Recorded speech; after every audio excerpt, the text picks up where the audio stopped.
question.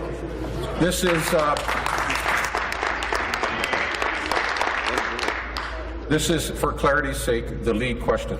That's right. The member from Newmarket, Aurora. Thank you, Speaker. My question is to the Minister of Health. Speaker, the criminal investigations that are reaching into the offices of the Premier and ministers in this government will ultimately expose the pervasive corruption of this government. While the focus to date has been on the Premier's office and on ministers and on political staff, it appears now that civil servants have been co-opted into highly unethical conduct as well. And that's precisely what's taking place in the Ministry of Health. Can the Minister tell us why Assistant Deputy Minister Patricia Li and new head of the Air Ambulance Oversight Richard Jackson would direct ministry staff to alter a letter to say that the Ministry of Health did not have a copy of the forensic investigation team's audit report on Ornge when they both knew that there were copies in the ministry at that time? Thank you. Stop the clock, please. Stop the clock, please. Stop the clock, please. As I did listen carefully, I'm going to ask the member to withdraw. Withdraw. Minister of Health, Long-Term Care. Well, Speaker, what I can say to the member opposite is that Ornge has been under a lot of scrutiny, and as the member knows, the committee has been meeting for a long time. We have legislation before the House, Speaker, Bill 11, that would complete the work that needs to be done to bring the appropriate oversight to Ornge. In terms of the specific question that the member has asked, I will undertake to look into that allegation, Speaker. It is certainly not behaviour that I am aware of, nor would I condone. Thank you. Supplementary. Well, Speaker, apparently some emails survived this government's cleansing. Oh. Here is an email trail that was gleaned from a dump of emails to the Public Accounts Committee just last week. In the first email, Charles Meehan of the Ministry of Health wrote the following: "The only edit Minister of the Environment, second added time. after the discussions with Patricia Li." This is an email sent to the solicitor at the Attorney General responsible for the Ministry of Health. The edit, he says, is intended to clarify that the Ministry of Health does not have a copy of the report and that no staff in the ministry have read or accessed the report. Here was the response from Paul Kaufman in the Ministry of the Attorney General. Question. He said, and I quote, "I don't know how we can say this. My understanding is that the ministry does have possession, so the statement is not true." Whoa. Can the minister tell us why is her senior staff directing? Thank you. Thank you.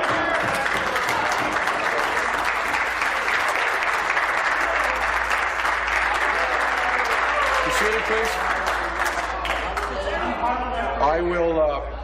I will remind the member when I say thank you, that's the end of your time for question, and when I stand up, you sit down. So stop, please. Minister of Health, Long-Term Care. Well, Speaker, it appears to me that the emails make it clear that they corrected when they found an error, Speaker. As I said, I will look into this issue.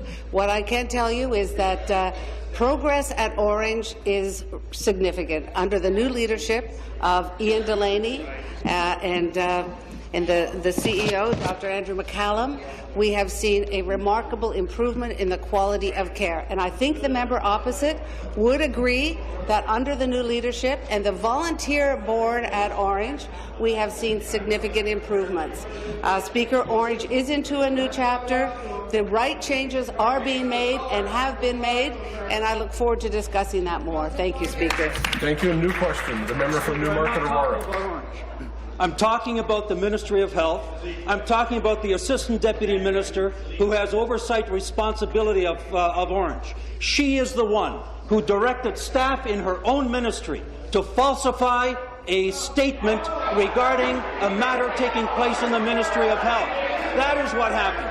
I'd like to know this, because 11 months after that record was changed at the direction of the Assistant Deputy Minister, the Minister herself testified that there were no copies of that record because they had forwarded directly to the OPP. I want to know from this Minister, what can we rely on to be the truth that we've heard from her or any of her civil servants on this file. Stop. Be seated, please. Be seated, please. I correct my record. It was the final supplementary. Minister. Well, thank you, Speaker. And I think those of us who are paying attention to what the member from Newmarket Aurora has done in the past, we would all have confidence in knowing that he might not have the whole story. Speaker, he has a remarkably consistent track record in bringing forward just part of the story. What I can tell you is that Paul Kaufman is our ministry lawyer, Speaker. He noticed that an error had been made and corrected that error. So thank you, Speaker. The new question, the member from Newmarket Aurora. Again, I'm going to direct this to the Premier. I'd like to know from the Premier if she sees a contradiction here, because we certainly do. On the one hand, the Premier professes a new era of open and accountable government, and yet she's just observed her own Minister of Health sidestepping a very direct question about the conduct of her Assistant Deputy Minister. She now stands up in her place and tells me that I have the facts wrong. I have emails that say very clearly what happened. And even after Mr. Kaufman alerted the fact that this is not true, guess what? Her own civil service under Mr. Richard Jackson came back and said, well, let's word it this way. Mr. Kaufman came back and said, no, it's still not true. And I'm asking the Premier this. Question. Who can we believe in your government? You have civil servants now that are not telling the truth. Your minister stands up for them. Where is your transparency? Where is your accountability? And what is your definition of truth? Be seated, please. Be seated, please. Be seated, please. Thank you. Premier. Minister of Health and Long-Term Care. Minister of Health and Well, Long-Term Speaker, Care. as I said in the original question, I will certainly look into the allegations raised by Newmarket Aurora. I can also say that he has raised many questions in this House, has made other allegations in this House, and every time I follow up on them, as I undertake to do, and almost without exception, he gets his facts wrong. So I will happily look into this allegation as well. Thank you. Supplementary. Well, that's very interesting, Speaker, because the first time I raised concerns about Ornge, the minister deflected it, and guess what? There's now a criminal investigation into that organization. I'd like to back to the Premier.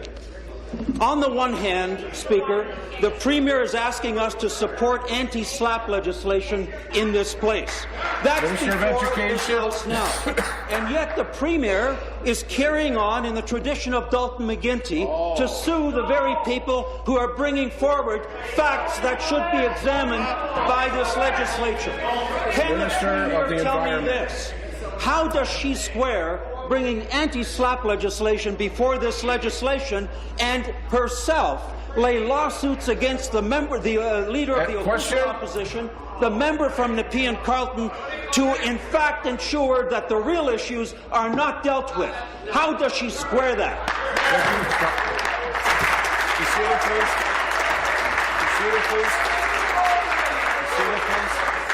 Thank you. The member from Durham come to order. The member from Lambton, Kent, Middlesex. Well, actually, maybe even third time. Minister of Health. Well, thank you, Speaker. I believe that was supposed to have been a supplementary. I'm not sure that it had anything to do with the first question.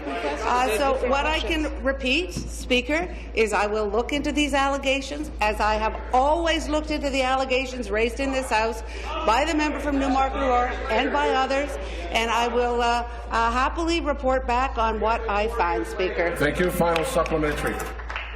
The fact of the matter is, my question was not to the Minister of Health. It was a very direct question to the Premier about how she can square sitting there listening to her Minister of Health avoid the truth when in fact she's committed to transparency. I'm going to ask the Premier one.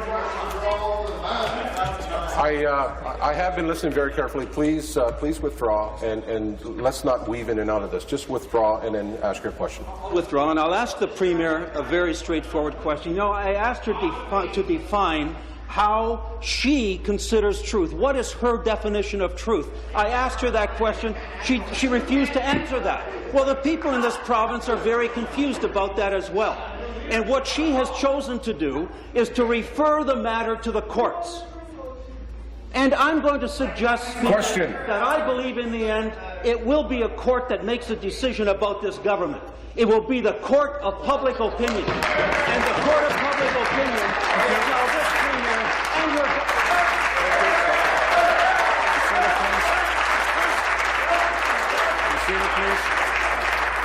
Thank you. Minister of Health, Long-Term Care. To the Premier, Speaker. Thank you very much, Mr. Speaker. Thank you very much. And I'm happy to answer the question of the member opposite. I had referred the first question because it was a health question, and then the question changed. So let me just say this, Mr. Speaker. What I believe is in the best interest of the politics of this province and the political discourse and serving the people of the province is that we deal with facts, Mr. Speaker. The only reason that I have challenged the allegations and the accusations of the Leader of the Opposition is that they are not based in fact, Mr. Speaker. Otherwise, I would be happy to continue to discuss the issues around the placement of energy infrastructure, the rules we have changed around the retention of documents, Mr. Speaker. But I will not debate allegations that are completely false, Mr. Speaker. Be seated, please. Be seated, please.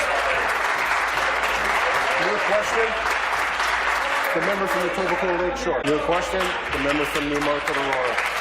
Thank you, Speaker. Speaker, my question is to the Premier. Earlier today, in this question period, I tabled our concern about an Assistant Deputy Minister, Patricia Li, counselling staff to make a statement in a letter to Ornge that was untrue, found to be so by their own counsel. Once the Premier has had an opportunity to consider the facts, and it is in fact proven that the Assistant Deputy Minister conducted herself in that way, I want to ask the Premier, what will the consequences be for that Assistant Deputy Minister? Thank you. Stop the clock. Be seated, please. Be seated, please. Thank you. Premier. The Minister of Health and Long-Term Care said that she would look into this issue, Mr. Speaker. She would determine what the facts are, Mr. Speaker. She will do that, Mr. Speaker, and the member is asking me a hypothetical question about what might happen in the future. I do not have an answer to that question, Mr. Speaker, nor do I choose to answer hypothetical questions. The Minister of Health and Long-Term Care will look into the matter, and we will get the facts. Thank you very much, Mr. Speaker. There are no deferred votes. This House stands recessed until 3 p.m. this afternoon.